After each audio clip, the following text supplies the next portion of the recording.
ಪರಪ್ಪನ ಅಗ್ರಹಾರದಲ್ಲಿ ಹೇಗಿದ್ದಾರೆ ಗೊತ್ತಾ ನಟ ದರ್ಶನ್? ಜೈಲಲ್ಲಿ ದರ್ಶನ್ ಭೇಟಿಯಾದ ಕೈದಿಯಿಂದ ಆ ಬಗ್ಗೆ ಮಾಹಿತಿ ನ್ಯೂಸ್ ಫಸ್ಟ್ಗೆ ಲಭ್ಯವಾಗಿದೆ. ಸನ್ನಡತೆ ಆಧಾರದಲ್ಲಿ ತುರುವನೂರು ಸಿದ್ಧಾರೂಢ ರಿಲೀಸ್ ಆಗಿದ್ದಾರೆ.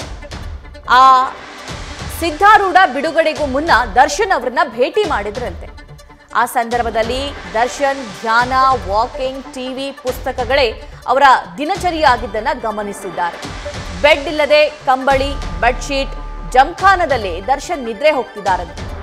ದರ್ಶನ್ ಬಗ್ಗೆ ನ್ಯೂಸ್ ಫಸ್ಟ್ ಜೊತೆ ಎಕ್ಸ್ಕ್ಲೂಸಿವ್ ಆಗಿ ಮಾತಾಡಿದ್ದಾರೆ ಸಿದ್ಧಾರೂಢ.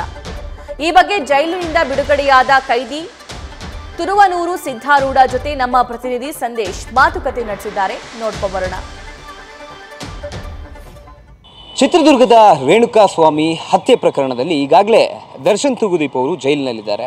ಜೈಲಿನಲ್ಲಿ ಈಗಾಗಲೇ ಏನು ದಿನ ಕಳೆದಂತೆ ಆ ಜೈಲಿನ ವಾತಾವರಣಕ್ಕೆ ಒಗ್ಗಿಕೊಳ್ತಾ ಇದ್ದಾರೆ ಅನ್ನೋ ಮಾತುಗಳು ಕೂಡ ಕೇಳಿಬರ್ತಾ ಇತ್ತು. ಜೊತೆಗೆ ಸಾಕಷ್ಟು ರೂಮರ್ಸ್ಗಳು ಕೂಡ ಕೇಳಿಬರ್ತಾ ಇತ್ತು. ಆದರೆ ಈಗ ಸದ್ಯ ಆ ಪರಪ್ಪನ ಅಗ್ರಹಾರ ಜೈಲಿನಿಂದ ಸನ್ನಡತೆಯ ಆಧಾರದಲ್ಲಿ ಸಿದ್ಧಾರೂಢ ಅನ್ನೋ ಒಬ್ಬ ಈಗಾಗಲೇ ಕೈದಿಯವರು ರಿಲೀಸ್ ಆಗಿದ್ದಾರೆ. ಅವರು ದರ್ಶನ್ ಅವ್ರನ್ನ ಒಳಗಡೆ ಅಂದರೆ ಪರಪ್ಪನ ಅಗ್ರಹಾರ ಜೈಲಿನ ಒಳಗಡೆ ನೋಡಿದಂತೆ ಅವ್ರು ಯಾವ ರೀತಿ ಇದ್ದರು ಅವೆಲ್ಲವನ್ನು ಕೂಡ ಮಾತನಾಡ್ತಾ ಹೋಗೋಣ. ಸದ್ಯ ನನ್ನ ಜೊತೆಯಲ್ಲಿ ಸಿದ್ಧಾರೂಢ ಅವರಿದ್ದಾರೆ, ಅವ್ರನ್ನ ಮಾತನಾಡಿಸ್ತಾ ಹೋಗ್ತೀನಿ. ನಿಮಗೆ ಕಾಡ್ತಿದೆಯಲ್ಲ ಈ ಪಶ್ಚಾತ್ತಾಪ, ಅದು ಎಲ್ಲೋ ಒಂದು ಕಡೆ ನೀವು ಒಳಗೆ ನೋಡಿದಂತೆ ದರ್ಶನ್ ಅವ್ರಿಗೆ ಕಾಡ್ತಾ ಇತ್ತಾ ಈ ರೀತಿಯ ಪಶ್ಚಾತ್ತಾಪಗಳು? ಅಥವಾ ಯಾವುದೋ ಒಬ್ಬ ವ್ಯಕ್ತಿನ ಕೊಲೆ ಮಾಡಿಬಿಟ್ಟೆ ಈ ರೀತಿಯ ಏನು ಆರೋಪಗಳಿಗೆ ಕೇಳಿ ಬರ್ತಾ ಇದೆ, ಆ ಆರೋಪಗಳಿಗೆ ಸಂಬಂಧಪಟ್ಟಂತೆ ಅವರ ಒಂದು ಅಭಿಪ್ರಾಯ ಏನಾದರೂ ನಿಮಗೆ ಗೊತ್ತಾಯ್ತಾ ಅಲ್ಲಿದ್ದಂಥ ಸಂದರ್ಭದಲ್ಲಿ ಅಂತ? ಸರ್, ನೀವೇನು ಹೇಳಿದ್ರೆ ಕೊಲೆ ಮಾಡಿಬಿಟ್ಟೆ ಅನ್ನೋದು, ಅದು ನಾವು ತೀರ್ಮಾನ ಮಾಡಬಾರ್ದು ಸರ್. ಯಾಕೆಂದರೆ ಅದು ತೀರ್ಮಾನ ಮಾಡಲಿಕ್ಕೆ ಕೋರ್ಟ್ ಇದೆ, ಅದ್ರ ಬಗ್ಗೆ ನಾವು ನಾನು ಮಾತಾಡಬಾರ್ದೆ. ಅಲ್ಲ, ಆರೋಪಕ್ಕೆ ಸಂಬಂಧಪಟ್ಟಂಗೆ ಪಶ್ಚಾತ್ತಾಪ ಖಂಡಿತ ಸರ್ ನನಗೆ. ಅವರ ಕಣ್ಣಲ್ಲಿ ನೋಡಿದೆ, ಅವ್ರ ಮುಖದಲ್ಲಿ ನೋಡಿದೆ, ಅವ್ರ ಮಾತಲ್ಲಿ ಕೇಳಿ ನೋಡಿದ್ದೀನಿ. ಬಟ್ ಆ ರೀತಿ ಅದ್ರ ಬಗ್ಗೆ ಮಾತಾಡಿಲ್ಲ ಅವರು. ಬಟ್ ಯಾಕಂದರೆ ಹೊರಗಡೆ ಇದ್ದಾಗ ಅವ್ರು ಮಾತಾಡೋ ಸ್ಟೈಲು, ಒಳಗಡೆ ಇದ್ದಾಗ ಮಾತಾಡೋ ಸ್ಟೈಲು ಗಮನಿಸಿದ್ವಲ್ಲ ಸರ್. ಒಬ್ಬ ಅಭಿಮಾನಿಯಾಗಿ ಅಲ್ಲಿ ಮಾತಾಡಬೇಕಾದ್ರೆ ಪ್ರತಿಯೊಂದೂ ಸಹ ಅವರು ಆಧ್ಯಾತ್ಮಕ್ಕೆ ಲಿಂಕ್ ಮಾಡ್ತಾರೆ. ಆಧ್ಯಾತ್ಮ ತುಂಬ ಇಷ್ಟಪಡ್ತಾರೆ ಈಗ ಇತ್ತೀಚೆಗೆ ಅವರು ಅಂತ ಅನ್ಸುತ್ತೆ ನನಗೆ. ಆಧ್ಯಾತ್ಮಕ್ಕೆ ಲಿಂಕ್ ಮಾಡ್ಕೊಂಡೇ ಮಾತಾಡ್ತಾರೆ ಅವರು. ದೇವ್ರಿದ್ದಾನೆ ಬಿಡೋ, ದೇವ್ರಿದ್ದಾನೆ, ಕಾಪಾಡ್ತಾನೆ ಅಂತಾನೆ ಅದೇ ರೀತಿಯೇ ಹೇಳ್ತಿದ್ರು ಅವರು. ಪಶ್ಚಾತ್ತಾಪ ಖಂಡಿತ ಆಗಿದೆ ಸರ್ ಬಾಸ್ಗೆ. ನೀವು ಕೂಡ ಅಭಿಮಾನಿನ? ಖಂಡಿತ ದೊಡ್ಡ ಅಭಿಮಾನಿ ನಾನು. ಹುಚ್ಚು ಅವರ ಮೆಜೆಸ್ಟಿಕ್ ಸಿನಿಮಾದಿಂದ ಕಾಟೇರ ಸಿನಿಮಾದವರೆಗೂ ನನ್ನ ಹತ್ರ ಪೋಸ್ಟ್ ಇದೆ. ಜೈಲಲ್ಲಿ ಕನೆಕ್ಟ್ ಮಾಡಿರೋದು ಪೇಪರಲ್ಲಿ ಬರುತ್ತಲ್ಲ ಸರ್, ವಿಜಯವಾಣಿ, ಕನ್ನಡಪ್ರಭ, ಅವನ್ನೆಲ್ಲ ಕಟ್ ಮಾಡಿ ಇಟ್ಕೊಂಡಿರೋ ನಾನು. ಅಷ್ಟು ಹುಚ್ಚು. ಅಂದರೆ ಸರ್, ಈಗ ಒಳಗಿದ್ದಾಗ ಅವ್ರು ಮೊದಲಿಗೆ ಬಂದಾಗ ಯಾವ ಸೆಲ್ಲಲ್ಲಿ ಇರ್ಸಿದ್ದಾರೆ, ಪ್ರತಿದಿನದ ದಿನಚರಿ ಯಾವ ರೀತಿ ಇರ್ತಿತ್ತು ಅಂತ? ಸರ್, ದರ್ಶನ್ ಸರ್ ಬಗ್ಗೆ ದಿನಚರಿ ಹೇಳೋಕ್ಕಾಗಲ್ಲ ನಾನು. ಯಾಕೆಂದರೆ ಅವ್ರ ಹತ್ರ ಇದ್ದಿದ್ದೆ 12 ನಿಮಿಷ. 12 ನಿಮಿಷದಲ್ಲಿ ದಿನಚರಿ ಹೆಂಗೆ ಗೊತ್ತಾಗುತ್ತೆ ಸರ್? ನನ್ನ ಅಂದರೆ ಸಾಮಾನ್ಯ ಕೈದಿಗಳ ದಿನಚರಿ ಹೆಂಗಿರುತ್ತೆ, ದರ್ಶನ್ ಸರ್ದು ಹಂಗೆ ಇರುತ್ತೆ. ರೊಟೀನ್ ಲೈಫ್, ಬೇರೇನು ಬದಲಾವಣೆ ಇರಲ್ಲ. ಬೆಳಿಗ್ಗೆ 6:30 7 ಗಂಟೆಗೆ ಅನ್ಲಾಕ್ ಮಾಡ್ತಾರೆ. ಟೀ ಕಾಫಿ ರೂಮ್ ಮುಂದಕ್ಕೆ ಬರ್ತದೆ, ತಗೊಂಡು ರೂಮಲ್ಲಿ ಇಡ್ತಾರೆ. ಕಾಫಿ ಮತ್ತು ಅವತ್ತಿನ ತಿಂಡಿ ತಿನ್ನಬೇಕು, ಜೈಲು ತಿಂಡಿ. ಆಮೇಲೆ ಅಲ್ಲೇ ಸ್ನಾನ ಮಾಡೋಕೆ ರೂಮಲ್ಲೇ ನೀರು ಬರ್ತದೆ, ಸ್ನಾನ ಮಾಡ್ಕೋಬೋದು. ಜೈಲು ಕೂಡ ಸೋಪನ್ನೇ ಹಾಕಬೇಕು. ಲೈಬೈ ಸೋಪ್ ಕೊಡ್ತಾರೆ ಅಲ್ಲಿ, ಅದೇ ಸೋಪ್ ಯೂಸ್ ಮಾಡ್ಕೋಬೇಕು. ಅಕಸ್ಮಾತ್ ಏನಾದರೂ ಕ್ಯಾಂಟೀನಿಂದ ತರಿಸ್ಕೊಂಡು ಬೇಕಾದ್ರೆ ಯೂಸ್ ಮಾಡ್ಕೋಬೋದು. ಕ್ಯಾಂಟೀನ್ ಇದೆ, ಕ್ಯಾಂಟೀನಲ್ಲಿ ಎಲ್ಲ ಸೌಕರ್ಯ ಇದೆ. ಬೇರೆ ಅವ್ರು ಇಷ್ಟಪಡೋ ಸೋಪುಗಳೇ, ಅವ್ರು ಯೂಸ್ ಮಾಡೋ ಸೋಪುಗಳಿದೆ. ಬಟ್ ಬೇರೆ ಥರ ಏನಿಲ್ಲ ಸರ್. ಅವ್ರದ್ದು ರೂಮು ಅಮ್ಮಮ್ಮ ಅಂದರೆ ಒಂದು 12 ಅಡಿ ಉದ್ದ 8 ಅಡಿ ಆಗಲೇ ಇರ್ಬೋದು ಅಷ್ಟೇ. ಅವು ಅಷ್ಟೇ ಅದ್ರಾಗ ಜೈಲಲ್ಲಿ ಜೈಲು ಮ್ಯಾನ್ಯುವಲ್ ಏನಿದೆಯೋ ಅದನ್ನೇ ಕೊಟ್ಟಿದ್ದಾರೆ ಅವ್ರಿಗೆ. ವಿಶೇಷ ಸೌಲಭ್ಯ ಏನೂ ಕೊಟ್ಟಿಲ್ಲ ಸರ್. ಆಮೇಲೆ ಅವರು ಅಲ್ಲಿ ಜೈಲು ಮ್ಯಾನ್ಯುವಲಲ್ಲಿ ಒಂದು ಇದಿದೆ ಸರ್, ಏನು ಪ್ರಿಸನ್ ಕಾಲ್ ಸಿಸ್ಟಮ್ ಅಂತ ಹೇಳ್ಬಿಟ್ಟು 3 ನಂಬರಿಗೆ ಮಾತ್ರ ಅವಕಾಶ ಇದೆ ಫೋನ್ ಮಾಡಲಿಕ್ಕೆ. ಆ 3 ನಂಬರಿಗೆ ವಾರದಲ್ಲಿ 2 ಸಾರಿ ಮಾತ್ರ ಮಾಡ್ಬೋದು. ನಾವು ಯಾರು ನಂಬರ್ ಕೊಟ್ಟಿರ್ತಾರೋ ಅವರಿಗೆ 10 ನಿಮಿಷ ಅಷ್ಟೇ ಮಾತಾಡೋದು, ಅದಕ್ಕಿಂತ ಜಾಸ್ತಿ ಮಾತಾಡೋಕ್ಕಾಗಲ್ಲ. ನಮಗೆ ನಾನು ಕೊಟ್ಟಿದ್ದು ನನ್ನ ಹೆಂಡ್ತಿದೊಂದು ಕೊಡ್ತೀನಿ, ಒಬ್ಬ ಲಾಯರ್ದು ಕೊಡ್ತೀವಿ, ಇನ್ನೊಬ್ರು ಯಾರೋ ತುಂಬ ಆತ್ಮೀಯರು ಫ್ರೆಂಡ್ಸ್ಗಳು ಯಾರಿದ್ರೆ ಅಷ್ಟು ಕೊಡ್ತೀವಿ ಅಷ್ಟೇ. ಬೇರೆಯವರಿಗೆಲ್ಲ ಅವಕಾಶ ಇರಲ್ಲ ಸರ್. ಅಂದರೆ ಫೋನ್ ಸೌಕರ್ಯ ಆಗಲಿ, ಅದಾಗಲಿ ಇದಾಗಲಿ ಏನೂ ಇರಲ್ಲ ಸರ್. ಅವೆಲ್ಲ ಸುಳ್ಳು ಸರ್. ಅವು ಏನು ಸೌಕರ್ಯ ಕೊಟ್ಟಿಲ್ಲ ಸರ್ ಬಾಸ್ಗೆ, ಏನೇನೂ ಇಲ್ಲ. ಜೈಲು ಊಟನೇ ತಿನ್ನಬೇಕು, ನೆಲದ ಮೇಲೆ ಮಲಗಬೇಕು, ಅದೇ ತಣ್ಣೀರು ಸ್ನಾನ ಮಾಡಬೇಕು, ಬಿಸಿನೀರು ಸ್ನಾನ ಇಲ್ಲ, ಹಂಗೆ ಅದನ್ನೇ ಮಾಡ್ಬೇಕು ಸರ್. ಬಿಸಿನೀರು ಸೌಕರ್ಯ ಯಾರಿಗೂ ಕೊಡಲ್ಲ ಸರ್. ರೋಗಿಗಳಿಗೆ ಬಿಟ್ಟರೆ ಬಿಸಿನೀರು ಸೌಕರ್ಯ ಇಲ್ಲ. ಅಂದರೆ ಸರ್, ಈಗ ಬ್ಯಾರಕ್ನಿಂದ ಹೊರಗಡೆ ಏನಾದರೂ ಬರ್ತಾ ಇದ್ದೀರಾ? ಜೊತೆಗೆ VIP ಸೆಲ್ಲಲ್ಲಿ ಏನೋ ಇರಿಸಿದ್ದಾರೆ ಅಂತ ಕೇಳ್ಪಟ್ವಿ. ಅದಕ್ಕೆ ಸಂಬಂಧಪಟ್ಟಂಗೆ ಏನು ಹೇಳ್ತೀರಾ ಸರ್? ಪ್ರತಿಯೊಂದು ಸೆಲ್ಗಳಿಗೆ ಹೆಸರಿಟ್ಟಿರ್ತಾರೆ ಸರ್, ಅಷ್ಟೇ ಹೆಸರು. ಅದು VIP ಸೆಲ್ ಅನ್ನೋದು ಒಂದು ಹೆಸರು ಅಷ್ಟೇ. ಅಂದರೆ ಅಲ್ಲಿಗೆ ಯಾರೂ ಅಲೋವ್ ಮಾಡಲ್ಲ, ಯಾರೂ ಹೋಗಂಗಿಲ್ಲ. ಅಲ್ಲಿ ಯಾವಾಗಲೂ ಒಬ್ಬ ಡ್ಯೂಟಿ ಶಿಫ್ಟು ಪೊಲೀಸ್ ಒಬ್ಬ ಜೈಲರು, ಒಬ್ಬ ವಾರ್ಡ್ರುಗಳು, ಹೆಡ್ ವಾರ್ಡ್ರುಗಳು ಎಲ್ಲ ಡ್ಯೂಟಿ ಮಾಡ್ತಿರ್ತಾರೆ ಅಲ್ಲಿ. ದರ್ಶನ್ ಸಾರಿಗೆ ಏನಾದರೂ ಬೇಕು ಅಂತ ಅನಿಸಿದ್ರೆ ಅವ್ರಿಗೆ ಹೇಳ್ಬಿಟ್ಟು ತರಿಸ್ಕೋಬೇಕಷ್ಟೇ. ಅಂದರೆ ಜೈಲೊಳಗೆ ದೊರೆಯೋ ವಸ್ತುಗಳನ್ನ ತರಿಸ್ಕೋಬೋದು ಅಷ್ಟೇ, ಹೊರಗಡೆಯಿಂದ ಏನೂ ಅಲೋವ್ ಮಾಡಲ್ಲ. ಏನು ಅಲ್ಲ, ಊಟ ಸಹ ಅಲೋ ಮಾಡ್ತಿಲ್ಲ ಸರ್ ಅಲ್ಲಿ. ನಮ್ಮ ಬಳ್ಳಾರಿ ಜೈಲಾಗಾದ್ರೂ ಊಟ ಕೊಡ್ತಾರೆ, ಇಲ್ಲಿ ಅವರಿಗೆ ಜೈಲು ಊಟನೇ ತಿನ್ನಿಸ್ತಾರೆ ಮನೆ. ಈ ಫುಡ್ ಕ್ವಾಲಿಟಿ ಹೇಗಿರುತ್ತೆ ಒಳಗಡೆ ಅಂತ, ಜೈಲಿನ ಒಳಗಡೆ ಫುಡ್ ಕ್ವಾಲಿಟಿ? ಸರ್ ಅದು ತಿಂದರೆ ಮೋಸ್ಟ್ಲಿ ಇವತ್ತು ನಾಳೆ ಅಲ್ಲ, ಇನ್ನೊಂದು 10 ವರ್ಷ ಬದುಕೋರು ಅದನ್ನು ತಿಂದರೆ ಇವತ್ತು ನಾಳೆಗೆ ಸತ್ತೋಗ್ಬಿಡ್ತಾರೆ. ಫುಡ್ ಕ್ವಾಲಿಟಿ ಮಾತ್ರ ಲೋ ಕ್ಲಾಸ್ ಫುಡ್ ಸರ್, ಅದು ತಿನ್ನೋಕ್ಕಾಗಲ್ಲ. ಏನೋ ಅನಿವಾರ್ಯ, ನಾವು ಬದುಕಲೇಬೇಕು, ಬೇರೆ ಆಪ್ಷನ್ ಇಲ್ಲ ನಮಗೆ, ಬದುಕಬೇಕು, ಜೀವ ಹಿಡ್ಕೋಬೇಕು. ನಮಗೋಸ್ಕರ ಹೆಂಡತಿ ಮಕ್ಕಳು ಕಾಯ್ತಿರ್ತಾರೆ, ಅಪ್ಪ ಅಮ್ಮ ಕಾಯ್ತಿರ್ತಾರೆ. ಆ ಉದ್ದೇಶಕ್ಕೋಸ್ಕರ ಬದುಕಬೇಕಂತ ಫುಡ್ ತಿನ್ಬೇಕು ಅಷ್ಟೇ ಹೊರತು. ನಮ್ಮ ತಂದೆ ಒಂದು ಮಾತು ಹೇಳೋರು ಸರ್ ನನಗೆ, ಸಿದ್ದಾಜಾಮ್ರ ಅಂತಂದೆ, ಸಿದ್ದಾಜ ನೀನು ಯಾರ ಕೈ ಬೇಕಾದ್ರೂ ಸಿಗು ತಪ್ಸ್ಕೊಂಬರ್ತೀಯ, ಕಾನೂನು ಕೈ ಸಿಕ್ಕರೆ ಮಾತ್ರ ಕಬ್ಬಿನ ಜಲ್ಲೆ ಥರ ಹಿಂಡಿ ಬಿಸಾಕುತ್ತೆ. ನಿನ್ನ ಹತ್ರ ನಿನ್ನ ದೇಹದಲ್ಲಿ ಶಕ್ತಿನೂ ಇರಲ್ಲ, ನಿನ್ನ ನರನಾಡಿಯಲ್ಲೂ ಶಕ್ತಿ ಇರಲ್ಲ, ಆ ಥರ ಮಾಡಿ ಬಿಸಾಕುತ್ತೆ. ಅದು ಅಕ್ಷರಶಃ ನನಗೆ ಮಾಡ್ಯ ಸರ್. ಅದು ನಮ್ಮ ತಂದೆ ಏನು ಹೇಳಿದಾರೋ ಆ ಮಾತು 21 ವರ್ಷದಲ್ಲಿ ಅದು ನನಗೆ ಮಾಡಿದೆ ಸರ್. ಕಾನೂನು ಕೈ ಸಿಕ್ಬಿಟ್ರೆ ಮಾತ್ರ ನರಕ ತೋರಿಸ್ಬಿಡ್ತು ಸರ್, ನರಕ, ಭಯಂಕರ ನರಕ ತೋರಿಸುತ್ತದು. ಅದನ್ನು ನಮ್ಮ ಬಾಸ್ಗೂ ತೋರಿಸ್ತದಾರ ಅವರು. ಓಕೆ, ಅಂದರೆ ಸರ್ ಈಗ 12 ನಿಮಿಷಗಳು ನೀವೇನು ಮಾತುಕತೆ ಆಡಿದ್ರಲ್ಲ, ಯಾವೆಲ್ಲ ವಿಚಾರಗಳ ಬಗ್ಗೆ ನೀವು ಮಾತಾಡಿದ್ರಿ ಅಂತೇಳಿ, ನಿಮ್ಮನ್ನು ಏನು ಕರೆಸ್ಕೊಂಡ್ರು ಅಥವಾ ನೀವು ಹೇಗೆ ಭೇಟಿ ಆದ್ರಿ ಅಂತ ಒಳಗೆ? ಇಲ್ಲ ಸರ್, ಅವರು ಏನು ಕರೆಸ್ಕೊಂಡಿಲ್ಲ ನನ್ನ. ನಾನು ಅವರೊಬ್ಬ ಅಭಿಮಾನಿಯಾಗಿ ಭೇಟಿ ಮಾಡ್ಬೇಕಂತ ಅನಿಸಿತ್ತು ನನಗೆ. ಅಭಿಮಾನಿಯಾಗಿ ಭೇಟಿ ಮಾಡಿಸ್ಬೇಕಂತ ನಾನು ಬಳ್ಳಾರಿ ಜೈಲಿಂದ ಹೊರಡಬೇಕಾದ್ರೆ ನಾನು ಅಂದ್ಕೊಂಡೆ, ಡಿ ಬಾಸನ್ನು ಭೇಟಿ ಮಾಡೋದಲ್ಲೇ ನಾನು ಜೈಲಿಂದ ಹೊರಗೆ ಬರಬಾರ್ದು ಅಂತ. ಯಾಕೆಂದರೆ ಸರ್, ಸಂಕಲ್ಪ ಅನ್ನೋದು ತುಂಬ ದೃಢವಾಗಿತ್ತು ಅಂದರೆ ಪ್ರಕೃತಿನೇ ಸಹಾಯ ಮಾಡ್ತದೆ ಅವರಿಗೆ. ನನ್ನ ಸಂಕಲ್ಪ ದೃಢವಾಗಿತ್ತು.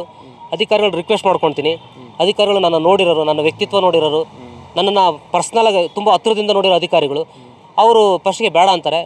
ಸರ್ ಇಲ್ಲ ಸರ್, ನಾನು ಅವ್ರನ್ನ ಭೇಟಿ ಮಾಡಿದ್ರೆ ಜೈಲಿಂದ ಹೊರಗೆ ಇಷ್ಟ ಇಲ್ಲ, ಯಾಕಂದರೆ ನನ್ನ ಅಭಿಮಾನದ ಮರ್ಯಾದೆ ನನ್ನ ಮರ್ಯಾದೆ ಪ್ರಶ್ನೆ ಸರ್ ಅಂದ್ಕೊತೀನಿ. ಅಂದಾಗ ಅವರು ಸರಿಯಪ್ಪ ಅವಕಾಶ ಕೊಡ್ತಾರೆ ನನಗೆ. ಅವಕಾಶ ಕೊಟ್ಟ ತಕ್ಷಣ ಅವರು ಸರ್ ಬಾಸ್ ಹೊರಗಡೆ ಇರ್ತಾರೆ, ಪೊಲೀಸ್ ಅಧಿಕಾರಿ ಕರ್ಕೊಂಡೋಗಿ ಯಾರೋ ನಿನ್ನ ಅಭಿಮಾನಿ ಅಂತಪ್ಪ ನಾಳೆ ಬಿಡುಗಡೆ ಆಗ್ತಿದ್ದಾರೆ, ಅದಕ್ಕೆ ನೀನು ನೋಡಲೇಬೇಕು ಅಂತ ಆಟ ಹಿಡ್ಕೊಂಡು ಕೂತಿದ್ದಾರೆ, ಭೇಟಿ ಆಗ್ತೀಯಾ ಅಂತ ಕೇಳಿದ ತಕ್ಷಣ ಸರ್ ಅಭಿಮಾನಿಗಳ ಮೇಲೆ ಅವ್ರಿಗೆ ಎಷ್ಟು ಗೌರವ ಇದೆ ಅಂತ ಅದೊಂದು ಸೀನ್ ಸಾಕು ಸರ್. ಒಂದು ಕ್ಷಣನೂ ಯೋಚನೆ ಮಾಡಲ್ಲ ಸರ್ ಅವರು. ಕಳಿಸಿ ಅಂತಾರೆ ಅವರು, ಜಸ್ಟ್ ನೀನು ಅಭಿಮಾನಿ ಅಂತ ಬಂದಿದ್ದಕ್ಕೆ ಕಳಿಸಿ ಅಂತಾರೆ ಅವರು. ಹಿಂಗೆ ಅಂತಾರೆ ಅವರು, ಕಳಿಸಿ ಅಂತಾರೆ. ಅಭಿಮಾನಿಗಳ ಮೇಲೆ ಎಷ್ಟು ಗೌರವ ಇದೆ, ಅಭಿಮಾನಿಗಳು ಎಷ್ಟು ಗೌರವ ಇದೆ ಅಂತ ಸೆಕೆಂಡ್ರಿ ಸರ್, ಅದೇನಾಗಿಲ್ಲ ಸೆಕೆಂಡ್ರಿ, ಬಟ್ ಅಭಿಮಾನಿಗಳ ಮೇಲೆ ಎಷ್ಟು ಗೌರವ ಇದೆ ಅದಕ್ಕೆ ಅದೊಂದು ಸೀನ್, ಆ ಸನ್ನಿವೇಶ ಸಾಕು ಸರ್. ತಕ್ಷಣ ಬೇಡ ಬಿಡ್ರಿ ಅವ್ರನ್ನ ಯಾರ್ರಿ ಇವೆಲ್ಲ ಏನು ಯೋಚನೆ ಮಾಡಲ್ಲ ಅವರು. ಮಾಡ್ಬೋದಾಗಿತ್ತು ಅವರು, ಬೇಡ ಹಿಂಗೆ ನೋಡ್ಕೊಂಡು ಹಂಗೆ ಹೋಗಂತ ಹೇಳ್ಬೋದಾಯಿತು, ನೋಡಿದಾಯ್ತಲ್ಲ ಹೋಗು ಅಂತ ಹೇಳ್ಬೋದಾಯಿತು. ಕಳಿಸಿ ಅಂತಾರೆ ಅವರು. ನಾನು ಖುಷಿಯಾಗಿ ಓಡೋಗ್ತೀನಿ ನಾನು. ಏನು ಮಾತುಕತೆ ಏನಾಗುತ್ತೆ ಸರ್? 2 ನಿಮಿಷಕ್ಕಿಂತ ಜಾಸ್ತಿ ಮಾತಾಡಿಲ್ಲ ನಾವು. 10 ನಿಮಿಷ ಅವ್ರಿಗೆ ಧ್ಯಾನ ಮಾಡಿಸಿದ್ದೀನಿ ನಾನು. ಓಕೆ, ಧ್ಯಾನ ಎಲ್ಲ ಹೇಳ್ಕೊಟ್ಟಿದ್ದೀರಾ? ಹ್ಞೂ ಸರ್, 10 ನಿಮಿಷ ಧ್ಯಾನ ಮಾಡಿಸಿದ್ದೀನಿ. ನನಗೆ ನನ್ನ ಗುರುಗಳು ಪರಿಚಯ ಮಾಡಿಸಿದ್ದು ಧ್ಯಾನ, ರಂಗನಾಥ್ ಸಾಹೇಬ್ರ ಆಶೀರ್ವಾದ. ನನ್ನ ಗುರುಗಳು ಹನುಮಂತರಾವ್ ಸರ್, ಪುರುಷೋತ್ತಮ್ ಸರ್, ರಮೇಶ್ ಅಣ್ಣನವರ ಅದು ಧ್ಯಾನ ಕಲಿಸಿದ್ದು ನನಗೆ. ಆ ಧ್ಯಾನನ ನಾನು ಜಗತ್ತಿಗೆ ಕೊಡಬೇಕಂತ, ಅಂದರೆ ಎಲ್ಲರಿಗೂ ಪರಿಚಯ ಮಾಡಿಸ್ಬೇಕಂತ ಅಂದ್ಕೊಂಡು ತಾಟಿಟ್ಕೊಂಡು ಬಂದಿರೋ ನಾನು. ಇದನ್ನು ಯಾಕೆ ನನ್ನ ಬಾಸಿಗೆ ಕೊಡಬಾರ್ದು ಅಂತ ಅಂದ್ಕೊಂಡಾಗ ನಾನು ಅವ್ರ ಹತ್ರ ರಿಕ್ವೆಸ್ಟ್ ಮಾಡ್ಕೊತೀನಿ, ಅಣ್ಣ ನಾನೊಂದು ಆನಪಾನ ಸಾತಿ ಧ್ಯಾನ ಅಂತ ಕಲ್ತ್ಕೊಂಡು ಬಂದಿದ್ದೀನಿ, ಆ ಧ್ಯಾನ ಮಾಡ್ತೀರಣ್ಣ, ಇಲ್ಲಿ ತುಂಬ ಅಗತ್ಯ ನಿಮಗೆ ಅಂತಂದಾಗ, ಧ್ಯಾನ ಅಂದರೆ ಏನೋ ಗೊತ್ತಿಲ್ಲ ನನಗೆ ಅಂತಾರೆ ಅವರು. ಇಲ್ಲಣ್ಣ ನಾನು ಹೇಳ್ಕೊಡ್ತೀನಿ, ದಯವಿಟ್ಟು ಧ್ಯಾನ ಮಾಡ್ತೀನಿ. ಉಸಿರಾಟದ ಮೇಲೆ ಗಮನ, ಮೂಗಿನಿಂದ ಹೊರಬರೋ ಉಸಿರು, ಮೂಗಿನಿಂದ ಒಳಗೋಗೋ ಉಸಿರಿದು. ಜಸ್ಟ್ ಉಸಿರಾಟ ಗಮನಿಸೋಣ, ಯಾವುದೇ ದೇವ್ರ ಕಲ್ಪನೆ ಬೇಡ, ದೇವ್ರನ್ನ ಸ್ತೋತ್ರ ಬೇಡ, ಮಂತ್ರ ಬೇಡ, ಏನು ಬೇಡ, ಜಸ್ಟ್ ಉಸಿರಾಟ. ಹೆಂಗೆ ಅಂದ್ರೆ ಸರ್, ಒಬ್ಬ ಯಾರಾದ್ರೂ 2 ರೂಪಾಯಿ ಟೀ ಕೊಡಿಸಿ ಅವ್ರಿಗೆ ಥ್ಯಾಂಕ್ಸ್ ಹೇಳ್ತೀವಿ ನಾವು. ಹುಟ್ಟಿನಿಂದ ಸಾಯೋವರೆಗೂ ನಮ್ಮ ಜೊತೆಗಿರ್ತೀವಿ. ಉಸಿರಿಗೆ ಯಾಕೆ ಥ್ಯಾಂಕ್ಸ್ ಹೇಳ್ಬಾರ್ದು ನಾವು? ಮಾಡ್ತೀರಣ್ಣ ಅಂತಂದಾಗ ಮಾಡಿಸು ಅಂತಾರೆ ಅವರು. ಅಣ್ಣ 10 ನಿಮಿಷ ಮಾಡ್ತೀವಿ, 10 ನಿಮಿಷ ಅಣ್ಣ ಟೈಮ್ ಇಟ್ಕೊಂಡು ಮಾಡೋಣ ಅಂತಂದಾಗ ಮಾಡು ಅಂತ. ಅಲ್ಲಿನ ಅಧಿಕಾರಿಗಳು ವಾಚ್ ಇರುತ್ತೆ ಅವ್ರ ಕೈಯಲ್ಲಿ. ಸರ್ 10 ನಿಮಿಷ ಸರ್ ಮಾಡಿಸ್ತೀನಿ, ಮಾಡ್ಸಪ್ಪ ಅಂತಾರೆ ಅವರು. 10 ನಿಮಿಷ ಡಿ ಬಾಸಿಗೆ ನಾನು ಧ್ಯಾನ ಮಾಡಿಸ್ತೀನಿ. ಅದೊಂದು ನನಗೆ ತುಂಬ ಖುಷಿ. ಅವ್ರು ಮಾಡ್ತಾರೆ ಸರ್. ಒಂದು ಸಿಟ್ಟಿಂಗು ಹೆಂಗೆ ಕುತ್ಕೊಳ್ತಾರೆ ಅಂದರೆ, ಕುತ್ಕೊಂಡು ತೋರಿಸ್ಬಿಡ್ಲಾ? ಇಲ್ಲ ಅವ್ರು ಆ ಥರ ಕುತ್ಕೊಳ್ತಾರೆ, ಅಲಗಾಡಲ್ಲ ಸರ್. ಸೊಳ್ಳೆ ಕಡಿದ್ರು ಅಲಗಾಡಲ್ಲ, ನೊಣ ಬಂದರೂ ಅಲಗಾಡಲ್ಲ, ಅಷ್ಟು ಕ್ಲೀನಾಗಿ ಕುತ್ಕೊಳ್ತಾರೆ ಅವರು. ಅಂದರೆ ಅದನ್ನು ನನಗೆ ನೋಡಿ ಏನಿಸ್ತಂದರೆ ಇವರು ಆಧ್ಯಾತ್ಮ ಬಗ್ಗೆ ಜಾಸ್ತಿ ಒಲವು ತೋರಿಸ್ತಾ ಇದ್ದಾರೆ. ಅಲ್ಲ, ಯಾಕೆ ಅದೇ ಧ್ಯಾನ ಹೇಳ್ಕೊಡ್ಬೇಕು ಅಂತ ನಿಮ್ಗೆ ಯಾಕೆ ಅನ್ನಿಸ್ತು ಅಂತ? ಯಾಕಂದ್ರೆ ನನಗೆ ಗೊತ್ತಿರೋ ಅದೇ ಅಲ್ವಾ ಸರ್. ನನ್ನ ಗುರುಗಳು ನನಗೆ ಏನು ಕಲಿಸಿದ್ರೆ ನಾನು ಅದನ್ನೇ ಕೊಡಬೇಕು, ನನಗೆ ಬೇರೆದು ಗೊತ್ತಿಲ್ವಲ್ಲ ಸರ್. ಹಾಗಾಗಿ ಅದನ್ನು ನನಗೆ ನನ್ನ ಹನುಮಂತರಾವ್ ಸರ್ ಗುರುಗಳು ನನಗೆ ಅದನ್ನು ಕೊಟ್ಟಿದ್ದಾರೆ. ಅದನ್ನು ನಾನು ಭಾಷೆ ಕೊಡ್ಬೇಕಂತ ಅನಿಸಿ ನಾನು ಅವ್ರ ಹತ್ರ ರಿಕ್ವೆಸ್ಟ್ ಮಾಡ್ಕೊಂಡಾಗ ಅವರು ಆಯಿತು ಮಾಡಿಸು ಅಂತಾರೆ. ಮಾಡಿಸ್ತೀನಿ, ಹೇಳ್ತೀನಿ. ಅವ್ರು ನಾನು ಹೇಳೋ ಮಾತುಗಳು, ಧ್ಯಾನದಲ್ಲಿ ಹೇಳೋ ಮಾತುಗಳು ಅವ್ರಿಗೆ ತುಂಬ ಇಷ್ಟ ಆಗ್ತವೆ. ಓಕೆ, ಯಾವ ರೀತಿ ಮಾಡ್ತಾರೆ ಸರ್? ಅವ್ರು ಕೂತ್ಕೊಂಡಿದ್ದು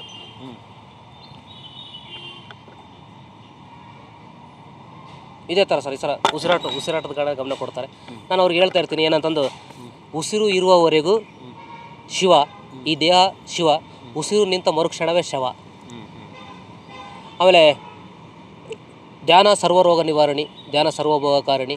ಉಸಿರು ಇರುವವರೆಗೂ ಈ ದೇಹ ಪೂಜ್ಯ ವಸ್ತು, ಉಸಿರು ನಿಂತ ಮರುಕ್ಷಣವೇ ತ್ಯಾಜ್ಯ ವಸ್ತು ಅಂದಾಗ ಅವರು ಧ್ಯಾನದಿಂದ ಹೊರಗೊಂದು ಏನೋ ಎಂತ ಒಳ್ಳೆ ಮಾತು ಹೇಳಿದೆ ಅಂತಾರೆ ಅವರು. ಇಲ್ಲ ಸರ್, ಗುರುಗಳು ಕೊಟ್ಟಿರೋದು ಅಣ್ಣ, ಇವೆಲ್ಲ ಗುರುಗಳು ಕೊಟ್ಟಿರೋದು ಅಂತ ಹೇಳ್ತೀನಿ. ಅವರು ಅಕ್ಸೆಪ್ಟ್ ಮಾಡ್ಕೊಳ್ತಾರೆ. ಅಣ್ಣ ಡೈಲಿ ಧ್ಯಾನ ಮಾಡೋಣ, ಯಾಕೆಂದರೆ ಏನು ಅನಿಸುತ್ತೆ ಅಣ್ಣ ನಿಮಗೆ ಧ್ಯಾನದ ಬಗ್ಗೆ ಅಂತ ಕೇಳಿದಾಗ, ತುಂಬ ಚೆನ್ನಾಗಿದೆ, ಮಾಡ್ಬೋದು, ಡೈಲಿ ಮಾಡೋಕ್ಕಾಗುತ್ತಣ್ಣ ಅಂತ. ಮಾಡ್ತೀನಪ್ಪ, ಇಲ್ಲೇನು ಕೆಲಸ ಇದೆ ನಮಗೆ, ಮಾಡ್ತೀನಿ, ಮಾಡಿ ಇದನ್ನಾದರೂ ಮಾಡೋಣ ಅಂತಾರೆ ಅವರು. ಅವರು ಡೈಲಿ ಧ್ಯಾನ ಮಾಡ್ತಾರೆ.